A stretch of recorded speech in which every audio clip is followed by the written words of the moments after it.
Well, before I share this reflection with you, I invite you to read John chapter 4, verses 5 through 42. It's a long reading this week. It's a great story.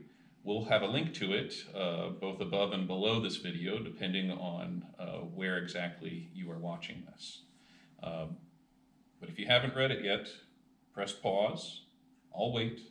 I'll be here after you read John 4, 5 through 42. Well, the people who drink from the well will eventually be thirsty again. This seems like an obvious thing for Jesus to say, but it's important. We'll get to why in a moment. Let's consider the person Jesus is speaking with. We don't know her name.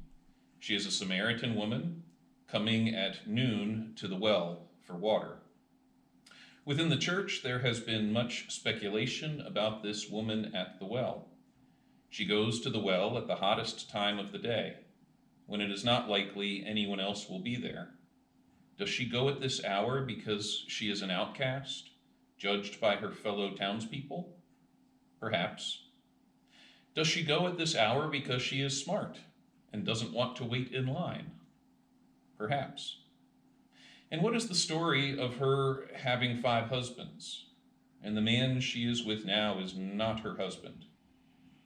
Some interpreters of the text speculate that she is a person of immoral behaviors. Others wonder if her husbands have tragically died, one after the other. And so perhaps the man she is with now does not want to marry her if it means he'll suffer the same fate as the previous 5. Whatever the truth of her life story, we do know this. Life has not been easy for the woman at the well. To hear that she has had 5 husbands is to hear that life has not worked out the way she hoped it would. Perhaps you and I can relate. Perhaps your life is not going the way you once hoped it would. Perhaps you know someone whose life has simply been knocked off track by one circumstance or another. Perhaps we all can relate to what it means to have something we hoped in not quite work out. After all, many of the things of this world do not truly satisfy. Just as well water will only relieve thirst for a while, many of the things we think will solve our problems don't end up working that way. This is true when it comes to your dream job, or your dream house, or going to your dream college, or having the best concert you've ever had, or winning that championship. It is good to chase after dreams. These are all good things, don't get me wrong. But water drawn from a well is also a good thing, and it will not satisfy thirst forever. Even the good things we chase after in life will not satisfy us forever. This is why Jesus offers living water, and he promises that the living water he gives will satisfy. And not only that, but when someone drinks from this living water, it becomes a spring inside them. It wells up from within, and it will overflow. We see this happen within today's story. By the end of our reading, the woman at the well is so excited about Jesus that she leaves her water jar behind. She is in such a hurry to say to her townspeople, the people she may have been avoiding for one reason or another, she says to them, "Come and see." And the people will come and see Jesus. And later they will say to the woman, "It is no longer because of what you said that we believe.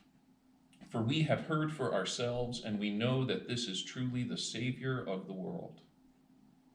The faith is overflowing from the woman. She's become a spring of living water, and then it catches on with the people of her town. We see this happen in the course of today's reading. And this still happens among us today. In the church, we are blessed to see people turned inside out by the gospel. Maybe it's not always as dramatic as the story we have here from John, but it's just as meaningful. It's just great to see people receive the grace of God and then go out sharing it with others. As a pastor, I'm privileged to witness all the ways members of our church go about this, whether it's in singing or teaching or cooking a meal to share with others or folding bulletins for use in worship. When people joyfully give of their time and talents because of the joy they have received from God, it is a holy thing. It's not always a dramatic thing. Sometimes it can be. A pastor friend of mine, John Steinbrook, told me in quite dramatic language about what he witnessed in the course of his ministry. In the 1970s and 80s, Pastor Steinbrook served Luther Place Church in downtown Washington, D.C. His parishioners included suburbanites who drove in to worship on Sunday, and prostitutes and drug dealers who lived in the neighborhood. When a homeless man froze to death one winter on the steps of a church, John's congregation woke up. They adopted the motto, "Open the doors," and their church sanctuary became a literal sanctuary for people who had nowhere else to go. And the ministry just began to overflow from that simple act of opening the doors. It was almost too much. Birth, life, death, and resurrection happened every day on that whole block, John told me. There were prostitutes and victims of abuse who found their way into those open doors at Luther Place. There they were treated with dignity as their physical and spiritual needs were met. In Pastor Steinbrook's words, they literally looked at themselves as garbage. Most of them never had a happy day in their whole life, but I saw them come to a point where the light breaks in and they realize that they are not worthless. I saw resurrections. There are other versions of this story to be told. The woman at the well is one story. Some stories are more dramatic, like John's. Some are less. Somewhere within that spectrum of stories about people being turned inside out by God is your story, or my story. God has been good to us. Through the waters of baptism, we've been received into fellowship with Him and with one another. Through Jesus Christ, we are promised a life that never ends. The joy that comes with knowing these things is like a spring of water welling up from within. And we won't be able to help it. This joy will flow out from our lives, out from God's church.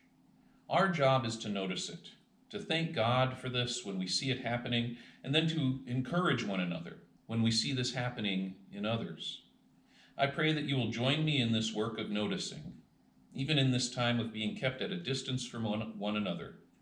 May God bless you in the week ahead, and may you see the joy of Christ overflowing in places you do not expect it. Amen.